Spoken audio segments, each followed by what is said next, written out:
Chapter 18. After the conquest of the orcs. Our arbitrator trainee and her sisters issued a declaration of truce. The coercion halted instantly. Now we are left with the army of both sides drained from the battle. The victor of this warfare is Rimuru Tempest and his underlings. For now, let's rest. We will have a congregation between the races tomorrow morning. But before that, there is something peculiar within my grasps. This is a timeline change that depends on my decision. Demon Lord Geld's soul has been isolated, including 594 ogres, souls, and 1,573 orcs, souls. It is up to Master to decide what to do. You're asking me what to do? What to do, my ass? Literally, you are the one who told me to not change the timeline significantly. 594 ogres' souls, it must have been Benimaru's brethren. But, I can't just introduce it like, hey Benimaru Tada. I revived all of your clan. And about the 1573 orcs, souls. It is the orcs who died in battle. But you said that due to unique skill, lust, there are 0 casualties. Wrong, there are orcs who perished in battle. Because of lust, the orcs gained intense healing capabilities. However, lust has a requirement. The subject must have a large portion of its material body. If a material body were completely torn off, then even lust wouldn't able to heal them. So in other words, the orcs that have a completely obliterated body died. Additionally, because of CL's evolution, she can disintegrate and refurbish the souls of the perished ones. If she were great sage, then these souls would have been just recognized as magic essence. But since Seal is the ever-amazing Seal Sensei, she was able to arrange magicals from the atmosphere, then eventually disintegrate it, then reconstruct the souls. All of this is thanks to Seal. Don't ask me the method. To put it simply, we achieve this feat because Seal Sensei is Seal Sensei. But the question is what to do with it. Hey, do you have a suggestion? Master can resurrect the souls now in the middle of the army. I think I understood the rest now. It is 200,000 orcs, lizard men have almost the same swelling number, and they have goblins from all across the Jura. If we resurrect it and spawn them in the middle of the army, no one will suspect. It is the same thing with the ogres, we can just paint it that Gabble recruited them from a different ogre tribe. I just gotta make sure I use mind manipulate before dispatching them. Okay, everything added to our manpower is a positive thing. And Seal has the approval too, no. But the main issue right now is Demon Lord Geld. I cannot name that Geld, if Geld is still alive. That is not an issue, we can just erase the name of the Orc of Cataclysm, its name. That could be true, but Orc of Cataclysm is more powerful than Geld. Frankly, I want Geld to be the leader of the orc race, but with their king alive I doubt he'll lead. Again, that is not an issue, we can just strip his memories off and all of his powers. Therefore the Orc of Cataclysm will become a normal orc with no memories of his past life. While his son Geld will lead. You just have all of the answers, don't you? Then let's go with that. It is a bit cruel to strip him of his memories, but who knows? The Lord of the Orcs may be reawakened someday. Plus, we are talking about the former Geld here. He doesn't care about himself, he just wanted to feed the hunger of his brethren. It is his own selfishness that he took that responsibility all into his shoulder. While my selfishness will forcefully let Geld witness the prosperity of the orcs. I cannot just let him pass away and transfer all of the burdens of the orcs to me, at least, do some constructional duty for me. First, Seal Sensei cast Suspended World. Then in the world where the time ceased on flowing, she repositioned everybody and added the new revived orcs and ogres. Each of the revived orcs and ogres doesn't have their former memories, they have altered memories crafted by Seal. Therefore, Benimaru and the others won't suspect anything. And even if it did, their investigation wouldn't sink since these ogres and they are not alike in their stories. Also, even the ogres' material bodies and Geld's material body is completely different, so even their loyal associates wouldn't be able to tell both from an intuitive perspective and physical characteristics. From the ogres' point of view, they participated in battle after getting recruited by Gabble. So yeah, if Seal Sensei is the one who moves, there aren't any holes. Now then, it seems the issue with the souls is finally done. Seal did all of the work. We truly achieve a war without a casualty. As I have checked, from lizardmen 0, orcs 0, and even ogres 0 casualties. It will be good if forever it is like this. I have some room for siesta, and so since we still have a day, the lizardmen offered us our cave for resting while. Hollow diamond, hollow diamond, hollow diamond. It was the day after the conclusion of the orc battle. The conference of the aftermath began. Right in front of me are the representatives of each race and their most trustees. Here we will discuss the aftermath of the orcs' invasion and how to deal with the forthcoming famine. The parties are me, Kijins, Shizu-san, Abel and Soka, the Orc Lord's son along with his top orc commanders. Still, it seems that the orcs still have more to say. Please wait a moment, obviously there is no reason for you to do that. He complained. To my statement, I won't charge orcs for any crimes. A promise is a promise. He can do whatever he likes, but I'll fulfill my promise with the Orc of Cataclysm. That's right, but I made a promise with the Demon Lord Geld. Hearing his father's name, he just quietly lowered his head. The other races are not yet the very least convinced. But I can say it is more painless to persuade them this time, since literally we reduced the casualty into ashes this time. So, I have to galvanize them because I have to. I don't want to rule them with tyranny-like treatment, but there is really nothing to whine about here. Sure, the orcs did invade, but there aren't real casualties on the lizardmen side. If there is someone who can protest, it's the Kijins, but it seems Benimaru opted for the opposite. Benimaru firmly stands up. There is one indestructible rule among us, that is survival of the fittest. The moment both monsters encounter each other, both of them must be prepared. He stepped up and supported my idea. It seems we now gained the cool Benimaru. It was actually hell conversing with him to his previous self, which is too subjective, that makes reasoning with him difficult. Welcome new Benimaru. I also gave them titles. I just wanted them to be the supreme advisors of their own respective fields, since currently, the Kijins are my greatest asset, second only to Shizu-san. But it seems, they took that cringe-ass titles I come up with to the heart. It is really disturbing to watch them get so worked up in the titles you just randomly pick from the bins. Well anyway, they seem to be fine with it, so we have Samurai General, Benimaru. This basically just means he is the general of the army and he wields a samurai. Samurai and Secretary, Shion. Both of those titles don't really match her. To be honest, I don't really know why I come up with it, it has been long, you know. Shion isn't acting as a samurai nor a secretary, really. Spy, Soe an instructor, Hekuro are self-explanatory titles. Swordsmith, Kurobi and Holy Princess, Shuna are also self-explanatory. I really no longer sense any lingering hatred towards them, but I just ask to confirm. Are you sure you have no complaints? You guys lost your home, I totally get it if you were to resent them. I declared, but the former hard-headed Benimaru just come up with another cool answer.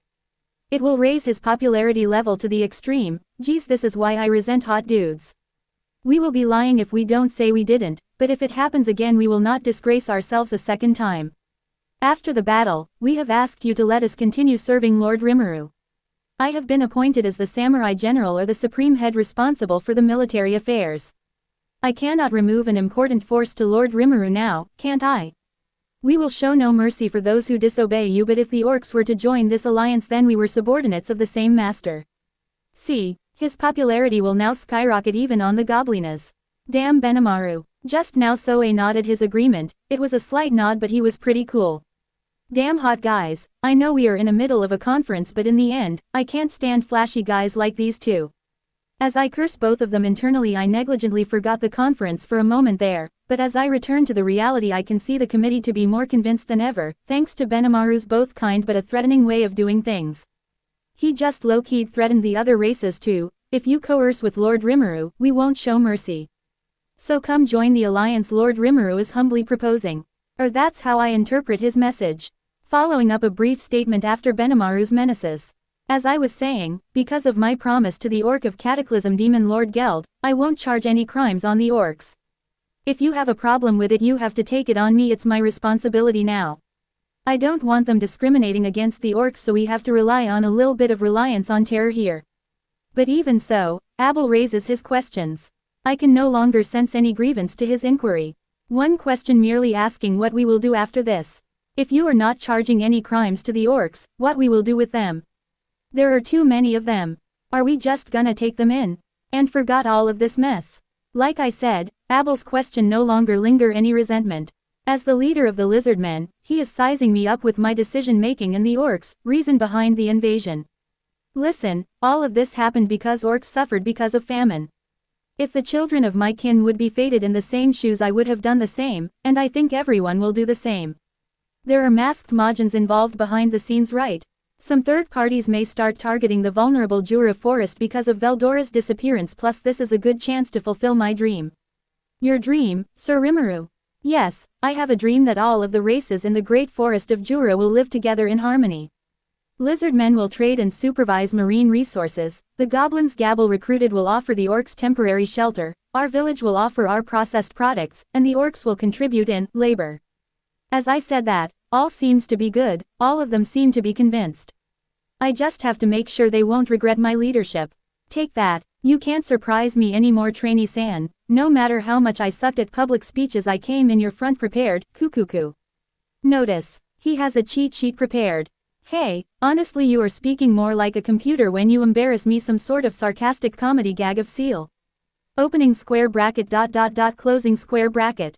Now she hangs up. We are glad to join this alliance with you. The lizardmen gave their consent. Same here, I said so casually, but it seems in the middle of all of that lecture the orcs still have their doubts, or rather they aren't shameless. To join hands with the people they just tried to raise. Is it really all right for us to take part in this alliance too? Yes, I won't force you though.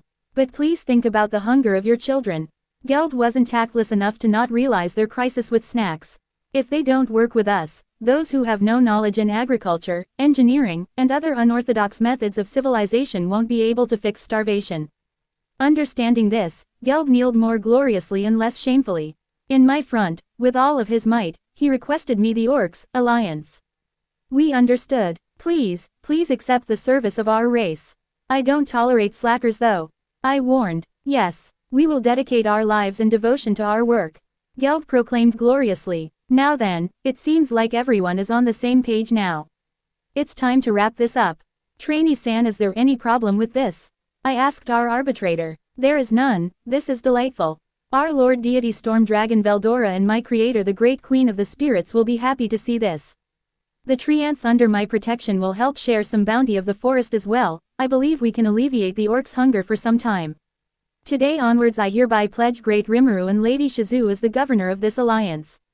She said that with a smile, but I really came here prepared that she'll pledge me. But I didn't expect she'll pledge Shizu-san too. Squinting sidewards, Shizu-san exhaled the loudest I have heard in my life. Wait a moment there, why both of us? Yeah, that's right. First I am a human, and second I believe Rimuru-san is the only supreme ruler of the monsters. Shizu-san remarked desperately. She seems more afraid of leadership than I do. It's okay, Lady Shizu. Most monsters under Great Rimuru's protection took a liking to you. We couldn't back down because of the way trainee said that. And everyone in the room kneeled in front of us, so yeah, Shizu-san can't really refuse now. You see, those words come out from Shizu-san's mouth reflexively. Then I am counting in every one of you. Yes, they all replied while bowing their heads. Now then, I look up at Shizu-san who still has a sour look on her face. There is nothing I can do with it, just accept it. So Shizu-san will be my proxy then. Maybe this is a good idea. I am leaving for Ingrasha months from now, right? Shizu-san can fit the role of the vice ruler when I went out. Hollow diamond, hollow diamond, hollow diamond. After the conference ended, we returned to our homes.